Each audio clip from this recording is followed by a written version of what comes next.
Hey,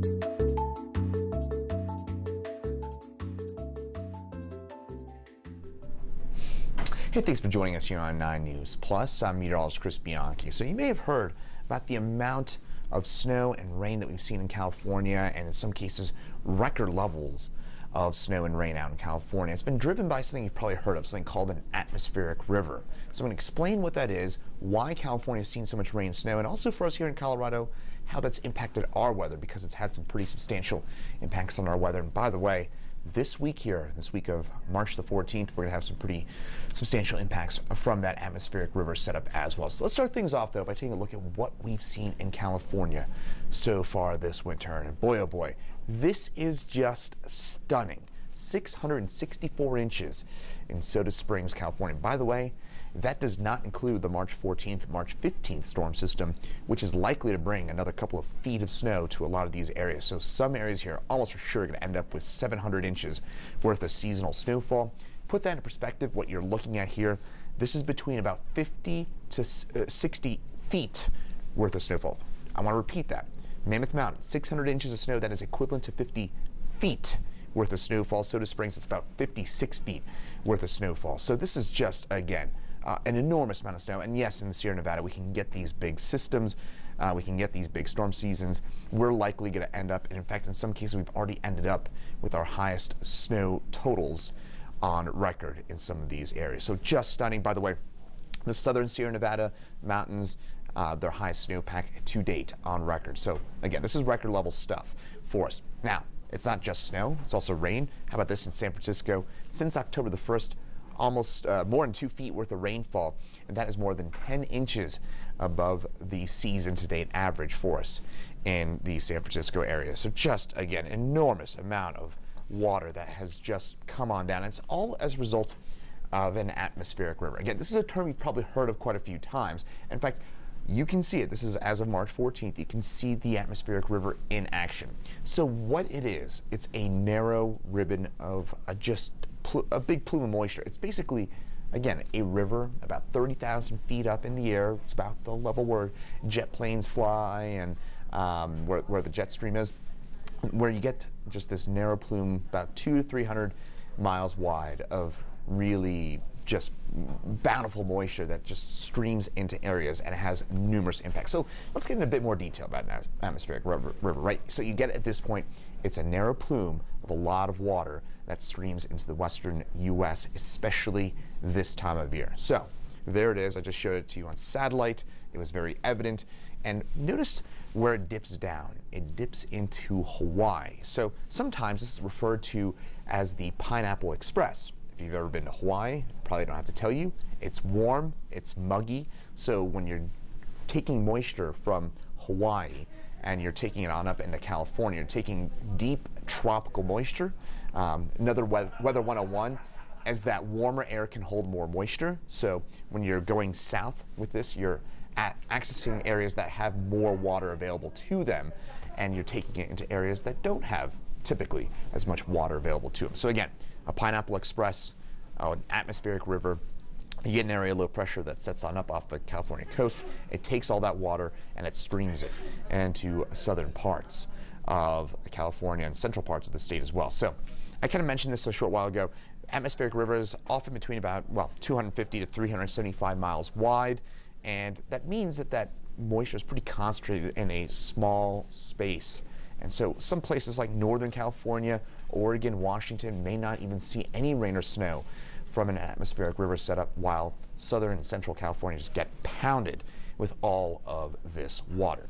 But specifically, and by the way, the amount of water that's within one of these atmospheric rivers, it's between 8 to 15 times more water than the flow of the Mississippi River, which is the largest river system in the United States and one of the top 5 largest river systems in the entire world. So at this point, hopefully you understand a couple things. One, atmospheric rivers have a ton of water within them because they access the Central Pacific Ocean, which has a lot of tropical and humid air available to it, and they're fairly narrow in terms of their scope.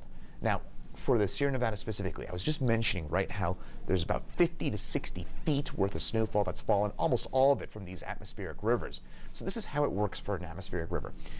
The best analogy for an atmospheric river, this is one I use all the time. Think about taking a wet sponge and then just squeezing out all that water. That's what basically mountains do with these atmospheric rivers. So you get all that moisture that's just being streamed into these mountains. And by the way, remember the Sierra Nevada can go up as high as 14 to 15, almost 15,000 feet in elevation. So you get this, you got the Pacific Ocean, right? It's flat.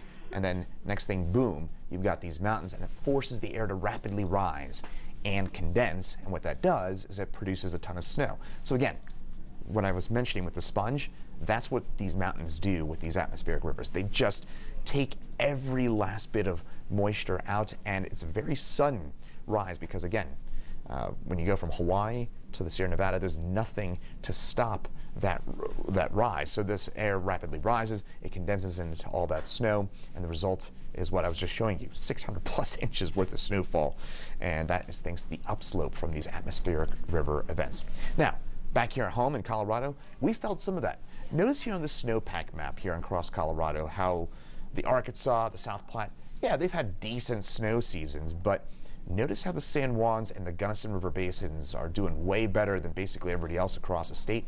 The Gunnison and the San Juans are often usually getting a lot of their moisture from these atmospheric river setups. So an old kind of very basic 101 of Colorado weather forecasting is if it's raining in LA, it's probably going to snow in the San Juans a day or two later, and that's kind of what we're looking at. In fact, this is as of March 14th. I know some of you may watch this later, but this is as of March 14th, 2023. Notice LA, how it's raining, and by the way, just dumping rain once again for us in the southern parts of California. The Sierra getting pounded with more feet of snowfall. Well, guess where all that water's going?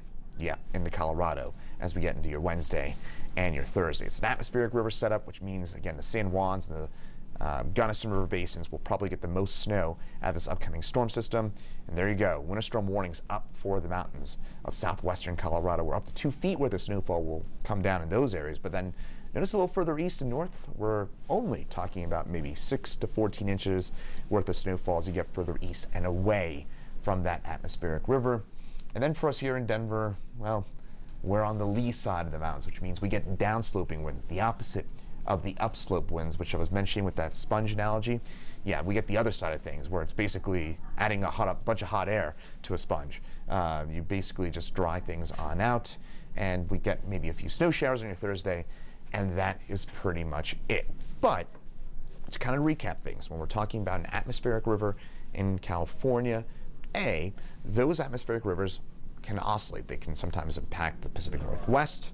Seattle, Portland, Oregon often feel those, but this season it has been relentless for central and southern California, where we've had an atmospheric river again and again and again and again, and that has pounded that part of the state with these narrow 200 to 400 mile wide bands of intense moisture. And then into the mountains, you get that upslope flow. You force the air to rapidly rise, it condenses, it squeezes out every last drop of moisture, and results in just feet upon feet worth of snowfall. And that's why we've seen the season we have out there in California, and it has been one to remember. And here in Colorado, we're certainly feeling some of the impacts from that as well. So hopefully that answers your questions about atmospheric rivers, how they work, and why they've led to quite the season for our friends out in California.